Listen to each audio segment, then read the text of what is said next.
olhar à volta, entender o porquê das forças da natureza. Esse era um princípio fundamental de Albert Einstein.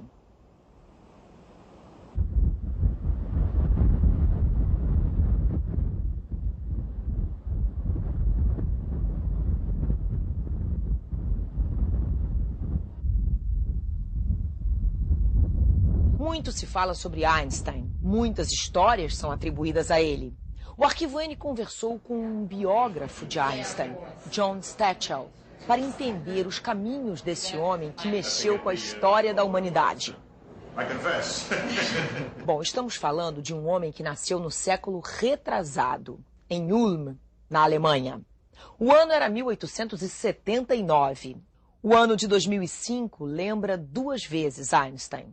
Seu cinquentenário de morte e ainda a comemoração dos 100 anos do clique, daquele momento em que todas as peças se encaixaram, o que ele chamou de teoria da relatividade restrita. E acredite, Einstein tinha apenas 26 anos. It's often the case with people of great talent that they sort of have an apprenticeship when they do good work but nothing outstanding. And then suddenly something clicks and the great leap forward, as they would say in China, takes place. A great change in their work happens.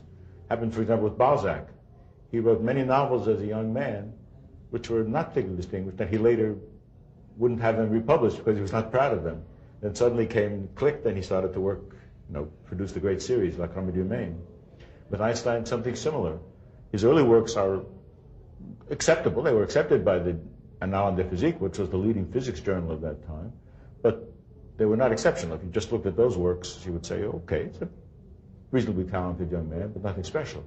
But then in 1905, everything seems to have fitted together, and he took off, so to speak, and after that, there was no stopping him. So from a patent office clerk, within a couple of years, he got a job in the university as assistant professor, then full professor, then he's invited to Berlin to be a member of the Academy of Sciences, with the right to teach, but no obligation to teach, just to devote himself to research completely. This all happens within the space of 8 years after 1905, that he rises like a meteor.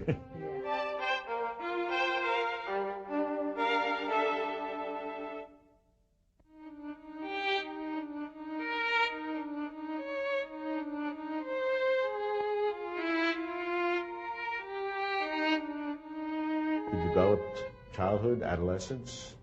In many ways, it was difficult adolescence. His family was in the electrotechnical business, which at that time was one of the most advanced technological frontiers, maybe like computers today. But the family business failed finally in Munich, and the family moved to northern Italy to try to start business again and had more problems and failures there. So they actually couldn't support him when he went to university, and relatives had to support him. He was a very self-possessed person, very strong sense of inner confidence, I think, and this often gave people the impression that he was arrogant, cheeky, we would say. He was not. He was, oh yes, he was. Oh yes. For example, once when he was in secondary school and his geology professor asked him, a professor whom he liked, asked him to look at the strata of the rocks and say which way they run chronologically, from up to down or down to up. And he says, it's all the same to me, Professor.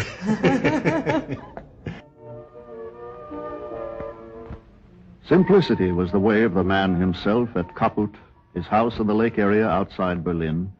He was followed here by politicians and academics, like the American physicist who took these home movies.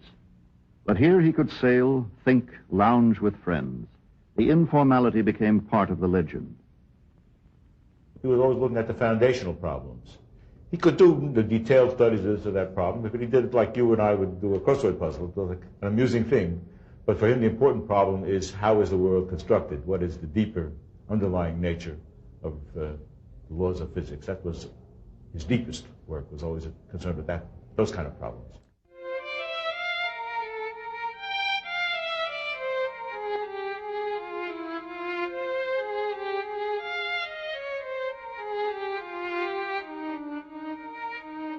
Ele insistiu sobre o fato que não é a ciência que vai nos dizer que é o bem, que é o mal. Não é a ciência que vai nos dizer que são os valores. Não é na ciência que você vai encontrar a ideia de liberdade ou a ideia de amor. Só que se você quer fazer ciência, você tem que ter a mente levada por essas ideias. Você não vai fazer ciência se você não está procurando a verdade, por exemplo. Mas a ideia de procurar a verdade, a ciência não vai dizer. A ciência não vai, na sua pesquisa, descobrir que nós temos que procurar a verdade. Esta é uma colocação que preexiste ao fato de querer fazer ciência. There are several biographies about Albert Einstein. Some claim he started to speak quite late and he was a mediocre student. Is that true or false? It's false. It's false. Yes. He started to speak a little late, but not that much beyond the normal. And, how old was he? Between 2 and 3. And he had a peculiar habit, which he later described to someone, that he would form a sentence in his own mind and say it, he thought, whisper to himself. And then if he was happy with it, he would say it out loud. But, of course, what he thought was whispering was heard by people. So the family maid called him the dope at that time. She thought there was something wrong with him because he repeated his sentences twice, but he was actually just testing it out for himself. And he spoke quite well once he did speak. In fact, there's a letter which his mother tells her mother about what his cute sayings at that time. So it's a legend that he was dyslexic or something like that. After he started to speak, his speech development was very normal. And as a student? As a student, he was very good in the subject he was interested in, mathematics and physics, but he wanted to do things slowly, methodically, in his way. He was not interested in quick answers. In your opinion, which was Einstein's greatest quality? His stubbornness, his curiosity, his intuition? All of the three together? Well, he said stubbornness. Someone asked him once why he was so creative. He said, I'm not so creative, I'm just stubborn. In the sense that he started thinking about the idea, what would happen if you chased a light ray? He started thinking at 16 years old of this question. What would happen? Could you run as fast as the light ray? Could you catch up with it? Would it appear to stand still if it did? So many adolescents could think about such a question, but Einstein thought about it, continued to think about it, and productively, not just spinning his wheels, so to speak, thought about it productively, and he saw it, in retrospect, that was the beginning of his work on the special theory of relativity, 10 years later completed. So 10 years to work on special relativity. Then in 1907, he started to think about the relationship between gravitation and special relativity. And he soon decided that there's no way to fit gravitation into the special theory of relativity. The theory must be generalized. And he worked on that for almost 10 years. He didn't complete this general theory of relativity till the end of 1915. So again, he was able to think long and hard about a problem over many years, where other people might think for a little while and give up. And of course, he worked on the idea of unified field theory to unite electromagnetism and gravitation for the last 35 years of his life without ever being satisfied himself with the result. But he said, he had a wonderful saying, which I think sums up his attitude. He and another physicist were discussing a third physicist who was not considered very good by most physicists. And Einstein said, on the contrary, he thought very much of this man, because early in his life he had found some important problems to work on, and he continued to work on them whether he was successful or not. And Einstein said, I don't think much of a carpenter who, if he has to bore a hole in a piece of wood, looks for the thin spot. You bore the hole where it's needed, not where it's easy to do. That sort of sums up his approach. There was a conflict in his mind. Could a pacifist commit himself to a military struggle against fascism? At a 54th birthday dinner in New York, he had spoken English for the first time in public. Dear friends, I was so covered with flowers that it's very difficult for me to bring to you my humble words. But I do it in German. Die Bedeutung der Jerusalemer Universität für das jüdische Volk. Jerusalem University has particular meaning now. Jews in Europe are being extensively denied access to education and the professions. Von dieser geistigen Not habe ich im Laufe der Jahre viel Trauriges Over the years, I have read and heard much of this sorrow. It is not easy to say where the western boundaries of Europe are to be found. Einstein made one more trip to England that summer. He went into seclusion. The Nazis put a price on his head. In London, he made a last speech to Europeans before he left for Princeton. His personal despair for mankind was apparent. I am glad that you have me given the opportunity of expressing to you here my deep sense of gratitude as a man, as a good European, and as a Jew.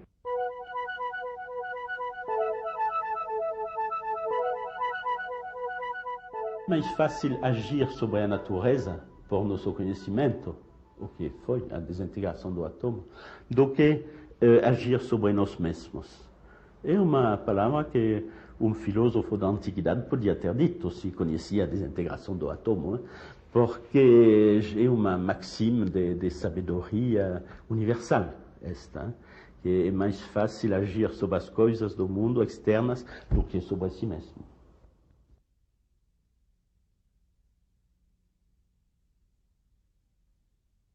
Despite being a tireless peace and freedom advocate against wars, Nazism, Macartism, a letter to President Roosevelt written by Einstein had an important role at the American decision to start building the atomic bomb.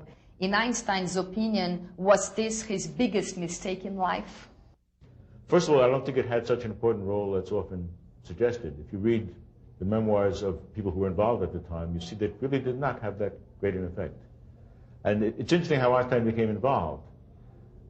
He was at the Solvay Congresses in Belgium in the 1930s, and, well, started much earlier, but he became friendly with the Belgian royal family, the King and Queen of Belgium, and it was because of that that Leo Szilard and Edward Teller approached him, because at that time, one of the main sources of uranium in the world was the Belgian Congo in Africa.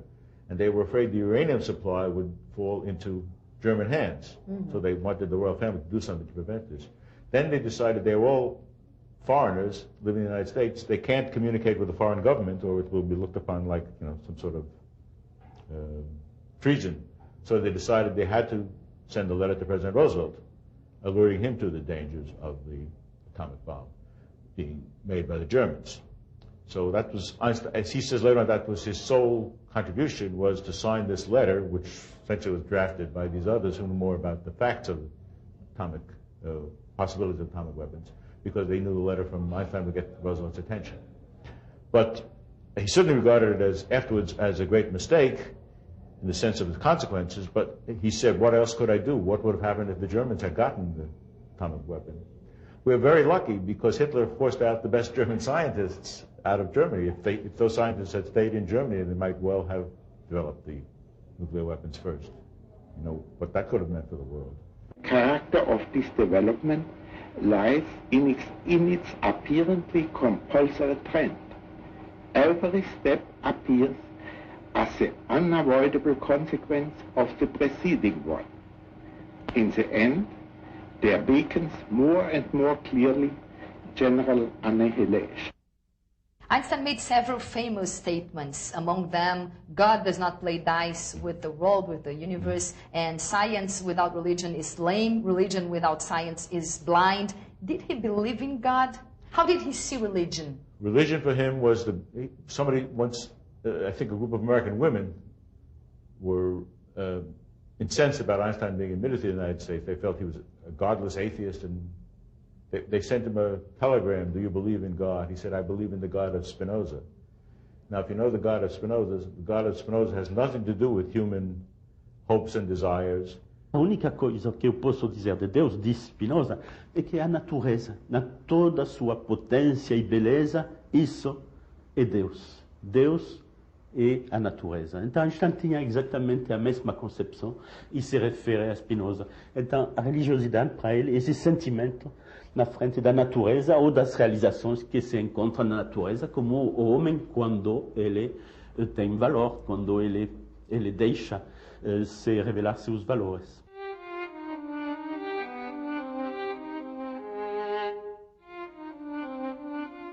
Religion for Einstein is the guarantee that the universe is lawful. For example, why do you do a crossword puzzle? Because you think there's a solution, right? For Einstein, the universe is a puzzle, right? Why do you work on finding the laws of the universe? Because you believe that the universe is lawful. That, for him, was what he calls cosmic religion. How was the importance of Princeton in his life? It was a haven for him. In Berlin, he was sort of at the center of things. He was more of an insider than he ever was in his life, and he was consulted on every issue in political, social, scientific issues. When, in 1932, he came to Caltech, and Caltech offered him a half-year position. He was considering that, but then he heard about this new institute set up in Princeton, Institute for Advanced Study, which is a pure research institute, and the head of the institute, Abraham Flexner, came to him and explained the idea, and Einstein liked the idea very much. So he agreed to spend a half a year there before the Nazis came to power in 1932. He was going to go back and forth, half year in Berlin, half year in Princeton. Then when the Nazis came back, it became clear to him he could not go back to Germany. So he resigned from the Academy of Sciences. The Academy of Sciences in Berlin expelled him. So he had to have positions someplace else, and of course the Institute for Advanced Study was delighted to have him stay on there. And I think he liked the fact that he could lead a more reclusive life there. He was quiet, and he could have a more normal existence there. But even there, problems would arise. Sometimes people would walk up to him in the street just on the strength of recognizing him and start talking to him, and he would be nice and charming. And then he would remark, a friend of his told me, after he would say, well, the elephant has gone through his tricks again. He felt like the circus elephant on show. For how long did he live in Princeton? Oh, from 1933 until he died, 1955, so 22 years. Where are Einstein's? He never went back to Europe. I mean, it's, again, a sign of his emotional detachment. He had a son, you know, he was divorced from his first wife. He had two sons. One moved to the United States, and he saw that son fairly often. The other son was actually mentally disturbed and ended up in a mental institution in Switzerland. And the son felt very neglected by the father and blamed the father, but the father never went back to Switzerland to see him again. He had a friend of his in Switzerland go and visit the boy and take him out and so forth and so on, particularly after the mother died, but he never went back. So he was not a good father? I would not say so. He was a good father when the occasion came, but he could distance himself. When I would have found it difficult to do that. If I had a mentally disturbed child, to just cut loose, I would find it difficult.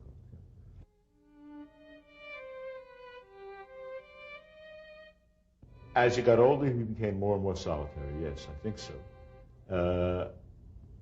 For example, he was very engaged politically, but as one of his assistants whom I met later on told me, he could go to sleep at night no matter what happened the day, during the day.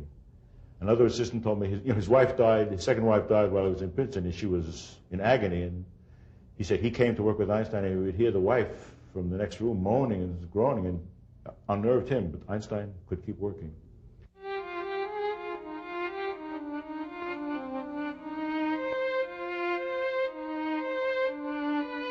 Did he play the violin well? Is that true or false? We happen to know, in the course of research for the first volume of the Einstein papers, we looked to find every document we could, and we actually found a report of the inspector of the secondary school that he went to, the music inspector, who commented on the playing, and he said Einstein work playing the violin was outstanding. Brilliant in German. It was brilliant, he said. So it was true that he really played the violin well.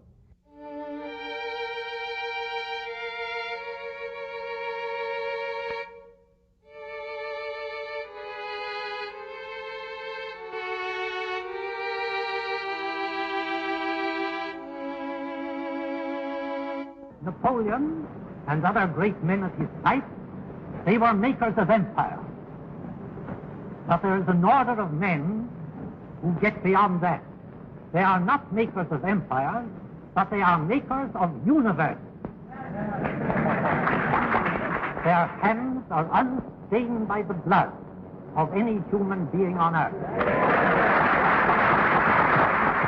Ptolemy made a universe which lasted 1,400 years. Newton also made a universe which has lasted 300 years. Einstein has made a universe, and I can't tell you how long that will last. In 1916, as soon as he finished the theory of general relativity, he wrote a letter to a mathematician, Felix Klein, a very famous mathematician, which he says, I know that my ideas on gravitation will be superseded someday. So he never had the idea that, science is fixed, finished, final. It was always a quest for him. And he compares it in his book with Infeld on the evolution of physics with a detective story. Oh, yeah? The only trouble is it's a detective story where you can't turn to the last page and find out who did it. It's a never-ending detective story.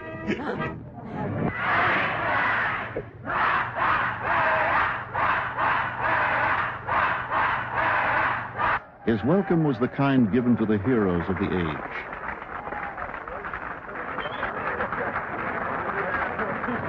Every people in the world, no matter how primitive, they have some sort of creation myth, right? Why the world is and how do we fit into it. So Einstein gives us a sort of scientific substitute for a creation myth. He gives us a picture of the world that we can fit ourselves into.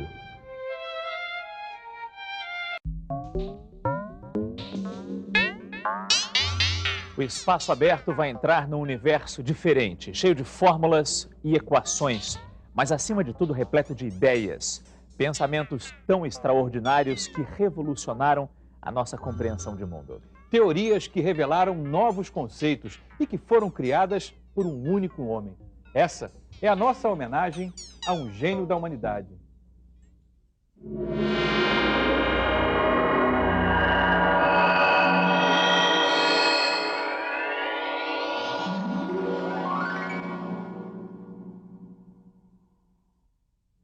Olha à sua volta, quantos avanços tecnológicos. É cada vez mais difícil imaginar a nossa vida sem as facilidades do mundo moderno, como, por exemplo, escrever um texto no computador ou ouvir uma música no CD player. A leitura do código de barras, tão comum nas lojas e supermercados, até a tecnologia mais sofisticada começa a nos ajudar no dia a dia, como, por exemplo, localizar uma rua com precisão através do sistema GPS. O que nem todos conseguem perceber é que por trás disso tudo existe a marca quase invisível deste homem. Sem ele, sem as ideias dele, talvez nada disso tivesse sido inventado por outros cientistas. As principais teorias de Albert Einstein completam 100 anos, mas até hoje guiam a ciência e os avanços tecnológicos. E provavelmente vamos agradecer a ele por muito tempo ainda.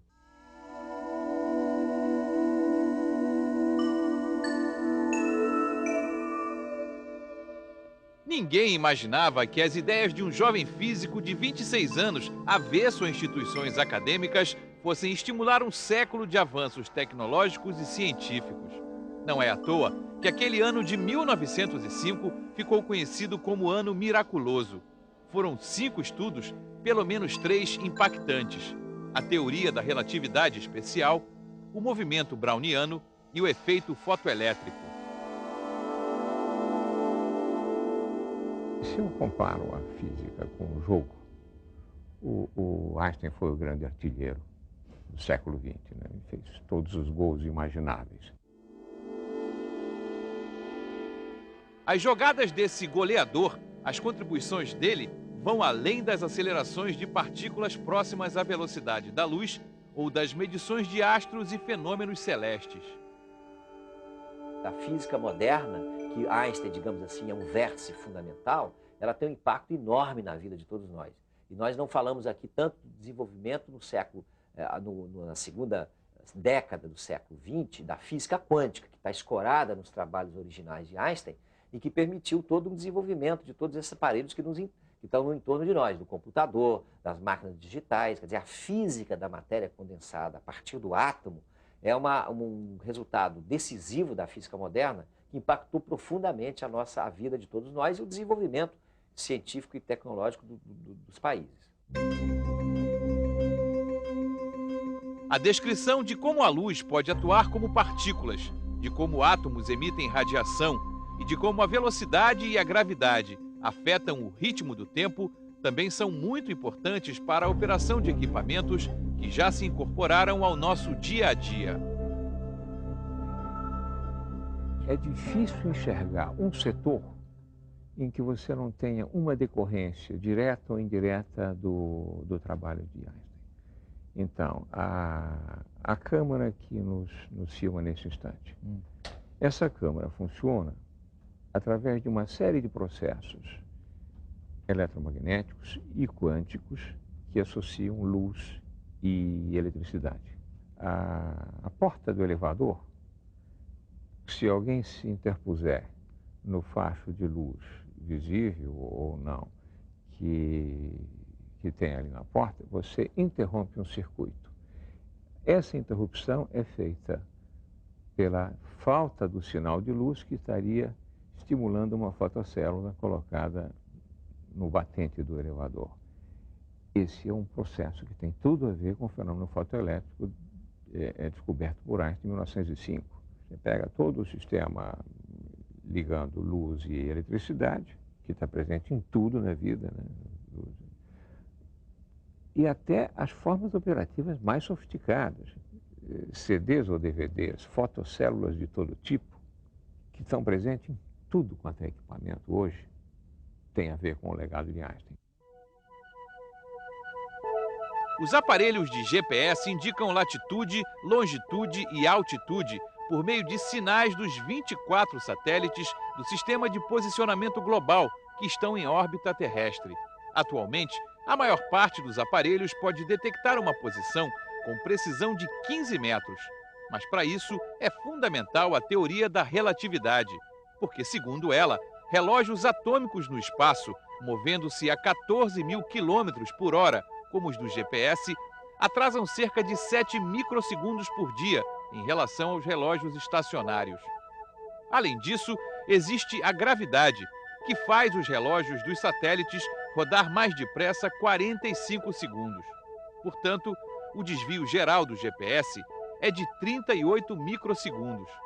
Se isso não for levado em conta, o erro diário nos cálculos do GPS seria de 11 quilômetros.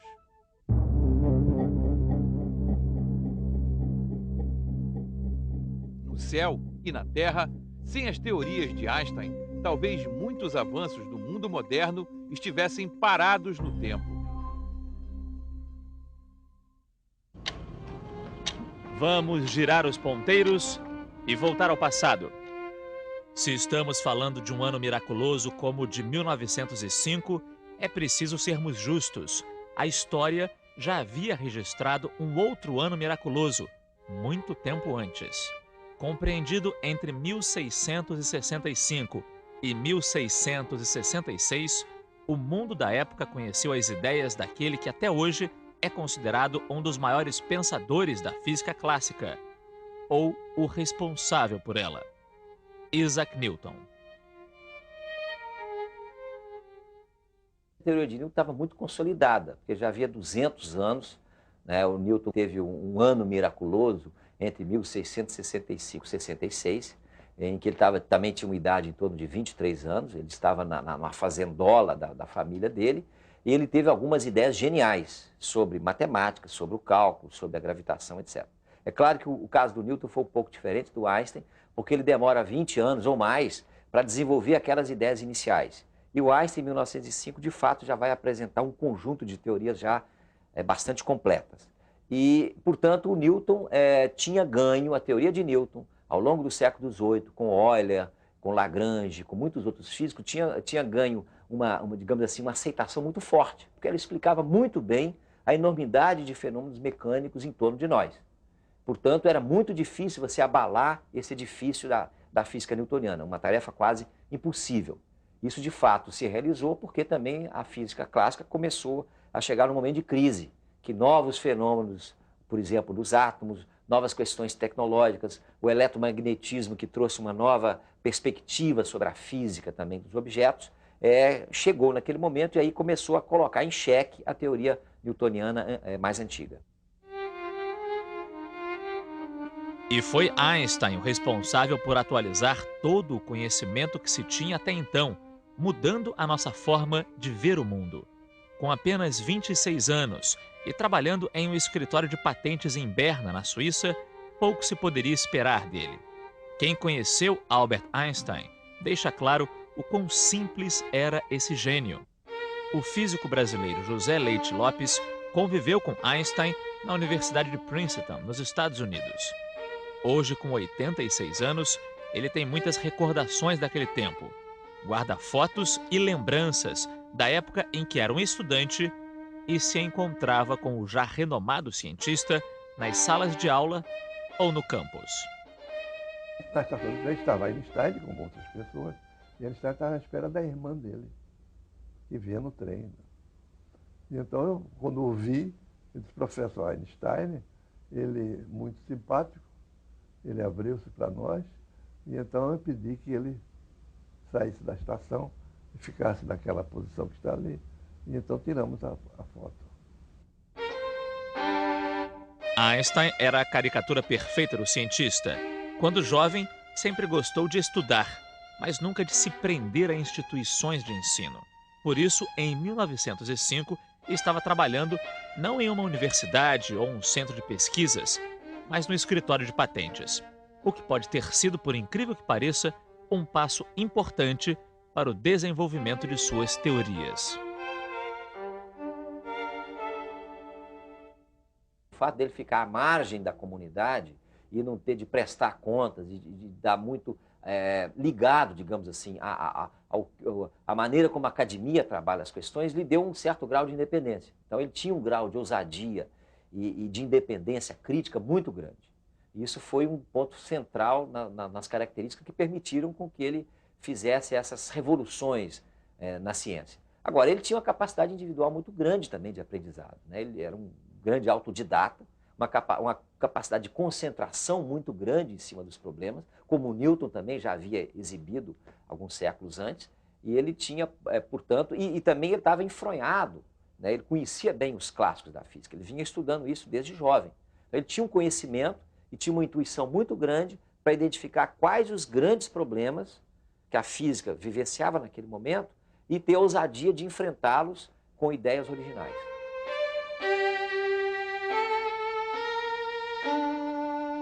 Eu acho que essa é uma bela lição para os professores. Gente inteligente não gosta de coisa chata. É preciso botar coisa estimulante, desafiar e não conduzir para a passividade, para a obediência. Nós precisamos de gente desobediente.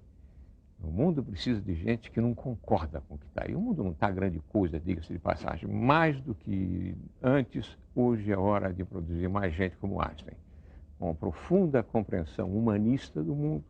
Quer dizer, um pacifista, um homem engajado nas coisas sociais, que olhava a ciência e o mundo com a irreverência de quem quer transformar. Einstein lançou um novo olhar para antigos conceitos sobre o espaço e o tempo.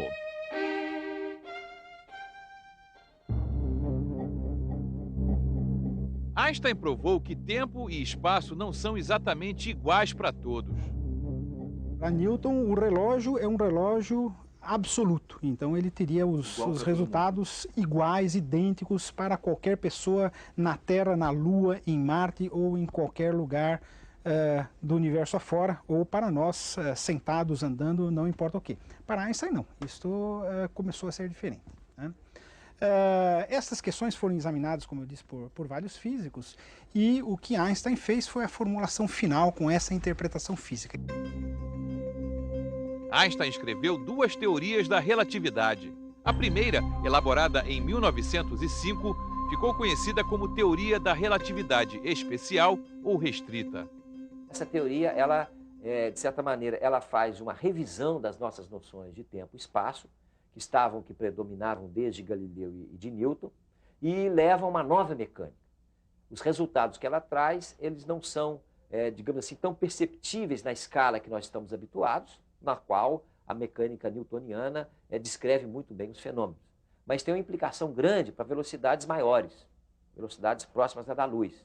Então, para o comportamento da luz, para o comportamento de objetos que se move a velocidades muito grandes, e isso implica em correções nas leis e nas teorias de Newton. O Einstein vai mostrar com a relatividade que se você está, por exemplo, viajando numa nave espacial com uma velocidade muito grande em relação a outra pessoa, o tempo para você anda num ritmo diferente. A medida da distância, do intervalo, a gente chama de intervalo espacial, entre dois acontecimentos, também depende de quem está observando. Evidentemente, isso não tem um impacto muito direto na vida cotidiana da gente, onde a física newtoniana, em boa parte, dá conta dos fenômenos mecânicos, né? Mas tem uma importância na visão de mundo. As ideias de Einstein deram origem a várias situações imaginárias, possíveis de acontecer em teoria, mas difíceis de se comprovar na prática. Por exemplo, vamos imaginar que eu estou aqui parado, num dia nublado, quando passa por mim um carro em alta velocidade, quase igual à velocidade da luz, no momento em que caem dois raios, um na frente e um atrás do carro, exatamente ao mesmo tempo, certo? Bem, se eu estiver dentro do carro em movimento, a situação vai ser diferente, porque primeiro eu vou ver o raio que cai na frente, na direção em que o veículo se move. Só depois, então, pelo retrovisor, eu vou ver o raio que cai atrás do carro. O fenômeno aconteceria porque, ao mesmo tempo em que o carro se desloca em direção ao relâmpago da frente, ele se afasta do relâmpago que cai atrás. E este relâmpago de trás deve percorrer uma distância maior do que o primeiro para chegar até o observador.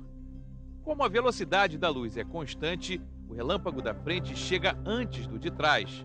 O atraso é proporcional à velocidade do carro. Esse efeito de dilatação do tempo pode parecer estranho, mas já foi provado em experimentos com relógios de alta precisão em aviões. Difícil de entender? A complexidade das ideias de Einstein para um cidadão comum inspirou um encontro fictício e inusitado nas telas de cinema, quando Marilyn Monroe explica para Einstein a teoria da relatividade especial. Look, could I explain something to you? Certainly. What? The theory of relativity. Depois de provar que sabe a teoria da relatividade, Marilyn Monroe, da ficção, confessa que aprendeu, mas não entendeu. E o fictício Einstein revela que nem sempre o conhecimento é a verdade. You agree with me. I agree with someone else. We all have knowledge. We haven't come any closer to the truth of the moon. You can never understand anything by agreeing, by making definitions. Only by turning over the possibilities. That's called thinking. If I say I know, I stop thinking. As long as I keep thinking, I come to understand. That way I might approach some truth. Foi revirando as possibilidades que Einstein chegou a uma famosa equação, e é o próprio quem a explica. It followed from the special theory of relativity that mass and energy are but different manifestations of the same thing, a somewhat unfamiliar conception for the average mind. Furthermore, the equation E is equal mc squared, in which energy is put equal to mass multiplied with the square of the velocity of light, showed that very small amount of mass may be converted into a very large amount of energy, and vice versa. The mass and energy were in fact equivalent. Energia é igual a massa vezes a velocidade da luz ao quadrado. Talvez nem Einstein, com toda a sua genialidade, imaginasse até onde suas teorias pudessem levar o homem.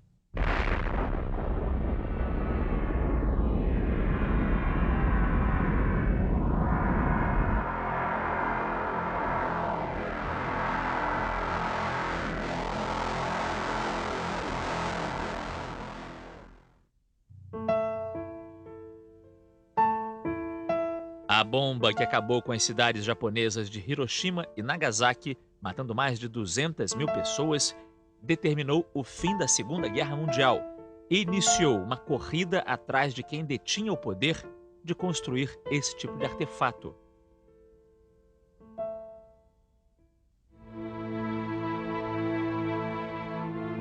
Uma pequena equação, mas de grande impacto. Mudou as teorias de Newton, mudou todo o conhecimento de energia que se tinha no século XIX e abriu a porta para os estudos que levaram à bomba. Com a teoria da relatividade, Einstein deduz a famosa expressão energia igual a massa vezes velocidade da luz ao quadrado. Então isso significa que massa pode ser transformada em energia e vice-versa. Isso vai ter uma implicação tecnológica enorme, porque na década de 30 vai permitir o surgimento dos reatores nucleares, depois o desenvolvimento da bomba atômica. Quer dizer, essa fórmula, essa expressão, evidentemente ela não gera imediatamente a energia nuclear, o seu uso, porque tem todo um caminho tecnológico e de aprofundamento científico muito grande, mas é a base disso. Então essa profunda modificação no cotidiano de todos nós, em que nós vemos as centrais nucleares em Angra dos Reis, por exemplo, ou vemos o impacto político e militar que isso trouxe para o mundo, a questão das armas nucleares, isso também está relacionado com a teoria da relatividade. Einstein sempre teve um perfil pacifista. Com 16 anos, solicitou a cidadania suíça para escapar do serviço militar na Alemanha. Durante a Primeira Guerra Mundial, era um dos poucos cientistas que se opunham ao conflito. Mas quando já morava nos Estados Unidos, ele escreveu uma carta ao então presidente norte-americano Franklin Roosevelt, explicando por que seria importante que fossem feitos estudos sobre o uso da energia nuclear. É preciso lembrar toda a história e o contexto daquele momento. É preciso lembrar que o fascismo o nazifascismo já se instalara na Europa, já subjugaram importantes nações. A França foi, por exemplo, subjugada, e não só ela, e o fato de que era conhecido que a fissão nuclear era do domínio de pesquisadores que estavam na Alemanha. Então, a potencialidade destrutiva da física nuclear já estava dada.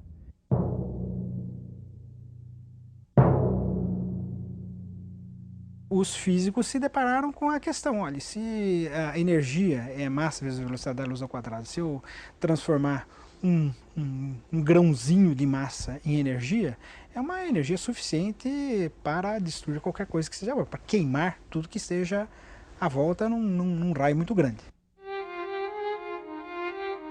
Einstein nunca participou do Projeto Manhattan, que reuniu cientistas para desenvolver a bomba nos Estados Unidos. Depois de lançada sobre o Japão, ele teria dito inclusive que a bomba trouxe a vitória, mas não trouxe paz. Mesmo assim, seu nome ficou ligado para sempre com a maior arma que o homem já criou.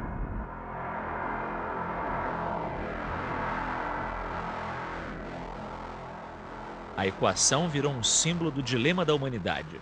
Trouxe destruição, mas também permitiu o desenvolvimento da energia nuclear, com todas as suas aplicações, entre elas a que salva vidas, a medicina nuclear.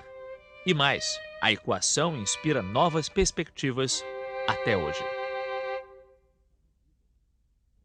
Mesmo com ideias tão originais, a consagração da genialidade de Einstein só viria 14 anos depois. Mas essa é uma outra história que você vai ver no próximo programa. E vai ver também como uma das teorias dele foi comprovada aqui no Brasil. Mais exatamente, Márcio, em Sobral, no Ceará. Ainda no próximo Espaço Aberto, Ari, vamos conhecer a dança microscópica que levou à comprovação da existência da molécula, sem esquecer da teoria mais revolucionária de todas, uma hipótese que explica a natureza da luz.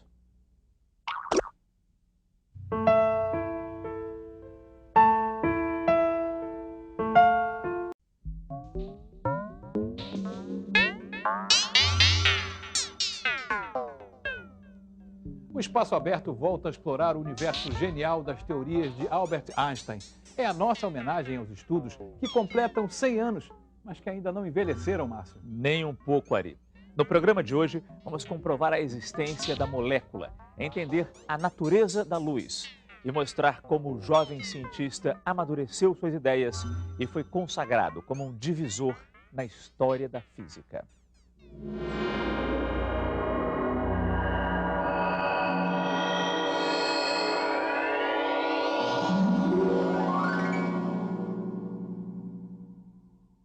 O céu azul e ensolarado do Ceará, um eclipse do Sol, a comprovação de uma das teorias de Einstein. O que uma coisa tem a ver com a outra? Tudo.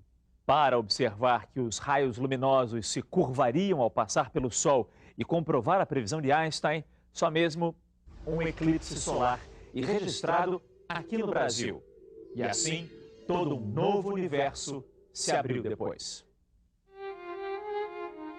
Cidade de Sobral, interior do Ceará. Em 1919, astrônomos britânicos, norte-americanos e do Observatório Nacional do Rio de Janeiro invadiram a cidade. Não a turismo, mas pela ciência. Enfrentaram difíceis condições do sertão nordestino para observar um eclipse total do Sol. Um outro grupo, liderado pelo conceituado astrônomo inglês Arthur Eddington, foi para a Ilha de Príncipe, na África. Assim, esperavam comprovar o que, mais uma vez, Einstein, com sua incrível capacidade de abstração, teorizou cerca de 3 anos antes. O nome técnico, né, é a teoria da relatividade geral do Einstein. Na verdade, é uma teoria da gravitação, portanto, uma teoria a respeito da força que mantém os corpos se atraindo, né? Durante o eclipse de 19, a tarefa era fotografar e medir a posição relativa das estrelas ao redor do Sol. As estrelas se tornariam visíveis quando o disco solar fosse encoberto pela Lua. Depois, as fotos seriam comparadas com outras tiradas à noite para se confrontar com as posições normais das mesmas estrelas, sem que a luz delas passasse pela proximidade do Sol. 29 de maio de 1919, o tempo estava fechado na costa da África, o tempo não estava bom e aquela equipe que foi para lá não fez boas fotos. Não, conseguiu fazer algumas, as nuvens se entreabriram e eles conseguiram fotografar. Mesmo através entre as nuvens também, que as nuvens estavam começando a se dissipar, eles conseguiram fotografar algumas, se eu não me engano, também algo em torno de 7 ou 8 fotografias. Mas o melhor resultado teria sido mesmo da equipe que foi para Sobral. Exatamente, né? Em Sobral o dia também amanheceu bastante nublado. Mas com o passar do tempo, as nuvens foram se dissipando e poucos momentos antes do eclipse começar, eles conseguiram obter um clarão no céu e através do clarão, entre as nuvens, eles conseguiram fazer observações. E quanto tempo depois desse 29 de maio, da data exata da observação, quanto tempo depois se comprovaram as teorias de Einstein? Bom, eles tiraram as fotografias no dia 29 de maio, voltaram poucos meses depois para fazer uma série de outras fotografias sem a presença do eclipse, sem a presença do Sol, para verificar, comparar a diferença da posição das estrelas. E isso vai ser, depois os dois astrônomos, o Crommelin e o Davidson, voltam para a Inglaterra e trabalham ao longo de 3 meses, agosto, setembro, outubro, mais ou menos, nos dados necessários para chegar ao resultado final e anunciar, né? E no dia seguinte saiu uma notícia, uma manchete, né, declarando de modo bombástico que havia acontecido uma revolução na física graças à comprovação da teoria da relatividade do Einstein. Um popstar no meio de uma turnê. Assim poderia ser vista em 1925 a visita de Einstein ao Brasil. Já famoso pelas teorias que revolucionaram a física, ganhador do Prêmio Nobel, ele parou no Rio de Janeiro e em Montevidéu, no Uruguai, durante uma viagem que teve como destino a Argentina. No Rio ficou 8 dias. Deu palestras, conheceu institutos de pesquisa, interagiu com as comunidades judaica e alemã, foi recebido por autoridades, comeu vatapá. Era a chance de conhecer o país que 6 anos antes havia ajudado a comprovar uma de suas mais importantes teorias. Houve alguma menção ao Brasil, ao fato de ter sido em Sobral, que ele viu comprovada a sua teoria? Houve algo a esse respeito? Sim, ele tem uma declaração que também é praticamente isso. Ele diz que o problema que o cérebro dele concebeu teria sido resolvido pelo radiante ou ensolarado céu brasileiro, né? Muito simpático. É, bastante simpático, né? O radiante ou ensolarado céu brasileiro contribuiu para que essa teoria fosse comprovada. O ensolarado céu brasileiro, o eclipse em Sobral, ajudaram Einstein a resolver que problema exatamente? Bem, depois de criar a teoria da relatividade especial em 1905, Einstein viu que era necessária uma outra teoria que levasse em conta os efeitos da aceleração, incluindo a gravidade. Na gravitação, o Newton explicava de uma maneira o comportamento dos planetas, por exemplo, girando em torno do Sol, através de uma ação à distância estranha, que percorre todo o universo, cai com o quadrado da distância e faz com que os planetas girem em torno do Sol de uma determinada maneira, como a gente observa. O Einstein vai dar uma explicação diferente. Para ele, o que acontece é que a massa do Sol ela curva o espaço-tempo, ela produz uma geometria diferente e aí os planetas seguem aquela geometria, seguem um caminho mais curto, digamos assim, um caminho mais simples em cima de um universo curvo. Nascia a teoria da relatividade geral, com a ideia de que a massa deforma o espaço-tempo e que o espaço-tempo curvo indica à massa como se movimentar. Einstein chegou à formulação da gravitação através simplesmente de olhar a geometria do que nós chamamos de espaço-tempo, né? Então é como que se nós pegássemos uma folha, um lençol, por exemplo, e colocamos um peso nesse lençol, puxamos o lençol para baixo, jogamos uma bolinha, essa bolinha ela faz um movimento que é um movimento simplesmente seguindo a trajetória natural dela, a trajetória geométrica dela.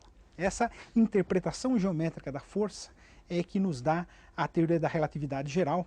E Einstein, não só Einstein, como outras pessoas que vieram depois, tiraram maravilhas disso aqui. O encurtamento do espaço e a dilatação do tempo inspiraram vários experimentos que mexem com a imaginação. O mais famoso ficou conhecido como o paradoxo dos gêmeos. Imagine se Albert Einstein tivesse um irmão gêmeo idêntico. Um deles embarca numa nave espacial a uma velocidade próxima à da luz, enquanto o outro continuaria trabalhando aqui na Terra. Para o Einstein astronauta, o tempo passaria mais devagar. Ele voltaria à Terra poucos meses mais velho.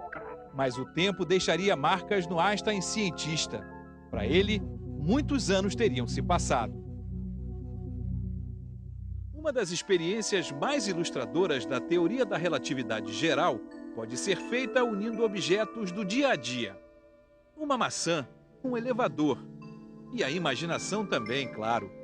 O físico Luiz Carlos Menezes nos ajudou na tarefa de comprovar, quase 100 anos depois, o pensamento de Einstein.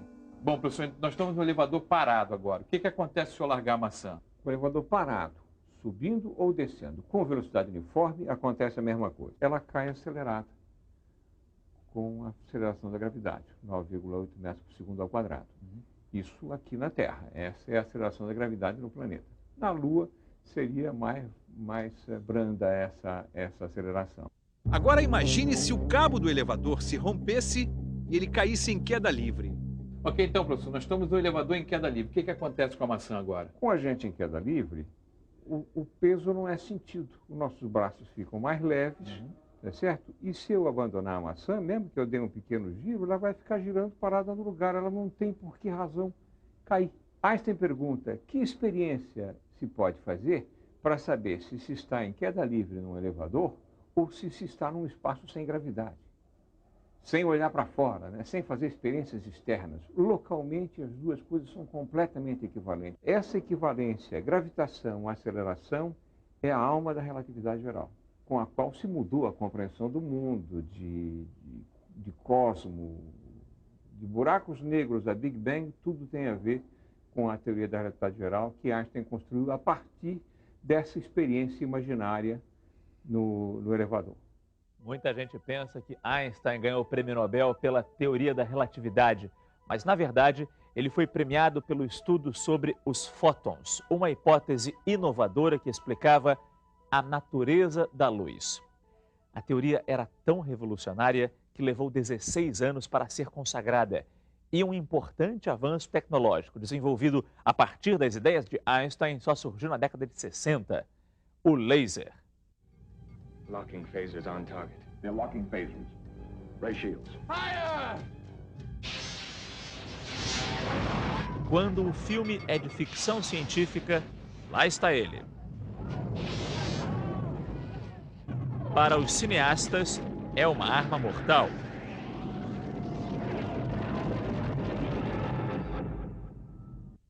Mas para a humanidade, o raio laser tem sido responsável por momentos de diversão, como assistir a um filme no DVD ouvir o mais puro som do CD ou por delicados procedimentos cirúrgicos. E pensar que tudo isso começou com uma teoria de Einstein, para o próprio cientista, a mais revolucionária de suas ideias, a constituição da luz. A ideia que prevalecia até Einstein era de que a luz vinha em ondas e precisava de um meio para se propagar, que seria o éter. As pessoas acreditavam na teoria ondulatória da luz e até por analogia com outros tipos de onda, né, por exemplo, as ondas do mar, né, precisam da água para se propagar. Né? As ondas sonoras, né, a minha voz, né, precisa do ar para chegar até você. Né? Então, por analogia, as pessoas diziam as ondas de luz precisam de um meio para se propagar. Uma experiência feita antes do trabalho de Einstein, a experiência de Michelson Morley, mostrou que essa hipótese do éter não se sustentava. Mas o Einstein não considerou essa experiência como um fato fundamental para a sua pesquisa. Ele estava mais preocupado com outras questões que tinham a ver com propriedades básicas das equações fundamentais que descreviam a luz. Em 1905, Einstein, baseado em experiências que já haviam sido feitas anteriormente por outros cientistas, como Hertz e Lennard, e em ideia de Planck sobre a radiação luminosa, desenvolve uma nova hipótese sobre a constituição da luz. Ele fez essa proposta ao examinar o efeito fotoelétrico, um efeito conhecido já experimentalmente, e que é o seguinte: você envia luz sobre um metal e verifica então que esse metal emite elétrons quando a luz incide sobre ele. Verifica-se também na experiência que a energia desses elétrons, com que eles saem, não depende da intensidade dessa luz. Você pode colocar uma luz mais forte, aí vão sair mais elétrons.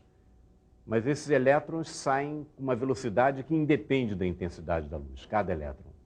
A teoria clássica não conseguia explicar isso. Para a teoria clássica, a velocidade dos elétrons devia aumentar com a intensidade da luz. E o Einstein, em 1905, publicou um artigo sobre o efeito fotoelétrico, em que ele explica por que não depende da intensidade. E nesse artigo ele diz a frase famosa: a luz se comporta como se fosse constituída de corpúsculos.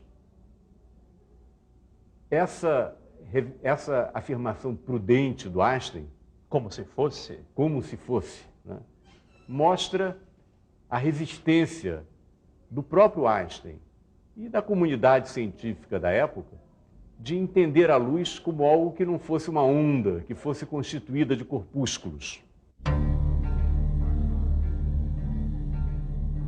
A resistência ao conceito de fóton era muito grande, não era só da comunidade científica em geral. O próprio Einstein levou muitos anos até aceitar esse conceito. Einstein imaginou que a energia luminosa não está distribuída de forma contínua no espaço, mas está repartida em pacotes discretos de energia, os quanta de luz, chamados posteriormente de fótons, ou seja, algo como átomos de luz. Em 1925, foram realizadas experiências que mostraram de forma imune a qualquer dúvida, né, que os fótons eram uma realidade. Esses lasers que vocês estão vendo aqui são uma consequência direta daquele trabalho. Então, o conceito de fóton resultou nos lasers, que hoje em dia tem um grande número de aplicações.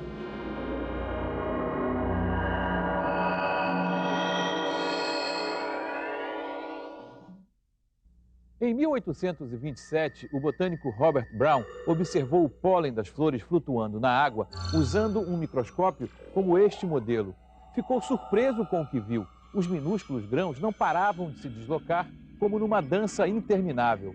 Só Einstein conseguiu explicar o fenômeno. E foi outra revelação surpreendente. O movimento das pequenas partículas é provocado pelo choque com as moléculas do líquido, ou seja, foi a comprovação da existência da molécula. O Einstein, no seu trabalho sobre o movimento browniano, mostrou que as observações feitas pelo Brown, muitos anos antes, podiam ser explicadas supondo que um fluido consiste de moléculas em constante vibração. Quais foram as observações feitas pelo Brown? O Brown era botânico e ele observou que partículas de pólen depositadas sobre a superfície de um líquido têm um movimento na superfície desse líquido. E durante muitos anos, os físicos se perguntavam qual era a origem desse movimento. Sabiam que devia estar associado a algum movimento fluido, uma vez que essas partículas não tinham vida. Mas foi o Einstein quem botou o dedo na ferida, quem mostrou realmente que esse movimento dessas partículas era devido às colisões das moléculas do fluido contra essas partículas. Como as moléculas do fluido têm um movimento aleatório, ao colidir com essas partículas, imprimem a essas partículas uma velocidade. Então a partícula ganha uma velocidade, depois encontra outra molécula e muda a sua direção. Então a grande contribuição do Einstein em seu trabalho sobre o movimento browniano foi, primeiro, mostrar realmente que esse movimento browniano estava associado à composição molecular do fluido. Em segundo lugar, mostrar como, a partir da observação desse movimento, se poderiam determinar quantidades extremamente importantes para a caracterização molecular do líquido. Essa foi a contribuição do Einstein. Hoje, modernos aparelhos ajudam os físicos a estudar o movimento browniano. Na Universidade Federal do Rio de Janeiro, por exemplo, o físico Natan Bessa usa um equipamento chamado pinça ótica, a laser, e microscópicas bolinhas de poliestireno para obter imagens do movimento browniano. O laser percorre um trajeto de lentes e espelhos até entrar no sistema microscópico, onde passa a funcionar como uma pinça em escala celular. Por medida de segurança, usamos óculos especiais quando o laser é ligado. Pessoal, a gente está vendo ali no monitor que tem uma bolinha que o laser prende e depois, quando o laser não está prendendo, ela fica se movimentando no que é chamado movimento browniano. Mas explica o que é o movimento browniano. O movimento browniano é o efeito do choque das moléculas do líquido, no caso ali a água, com a bolinha. Você tem várias moléculas chocando com a água o tempo todo. E esse choque delas faz com que ela tenha, com que a bolinha, que é muito maior do que as moléculas, tenha esse movimento errático, como se fosse um bêbado andando num campo de futebol. Ele vai andando sem ter direção preferencial para ir, ele vai para um lado, vai para um outro, e a bolinha descreve um movimento que é muito parecido com isso. E esse é o movimento browniano. O que experimentos você usa com a pinça ótica e com o movimento browniano? A pinça ótica, nesse caso, ela entra como uma ferramenta para facilitar a nossa aquisição de imagem. A gente analisa as imagens do movimento browniano. Então, ela segura o objeto e não deixa ele sair muito do campo de visão. De modo que aí a gente faz repetidas vezes o mesmo experimento para você ter uma estatística boa. Então, nesse caso, a pinça ótica entra simplesmente como um modo de simplificar o nosso trabalho, é uma parte técnica. Einstein nunca se conformou com as incertezas da física quântica, que mostra o comportamento de partículas de matéria e energia por meio de probabilidade. Ele acreditava na causalidade, o princípio pelo qual tudo na física segue leis rigorosas de causa e efeito. Essa insatisfação levou o gênio a percorrer um caminho, nos últimos anos de vida, que muitos biógrafos retrataram como um beco sem saída. Einstein insistia numa tentativa solitária de criar uma teoria de tudo, abrangente o bastante para engolir a relatividade geral que descreve a gravidade e a mecânica quântica. Na avaliação dos colegas da época, Einstein falhou.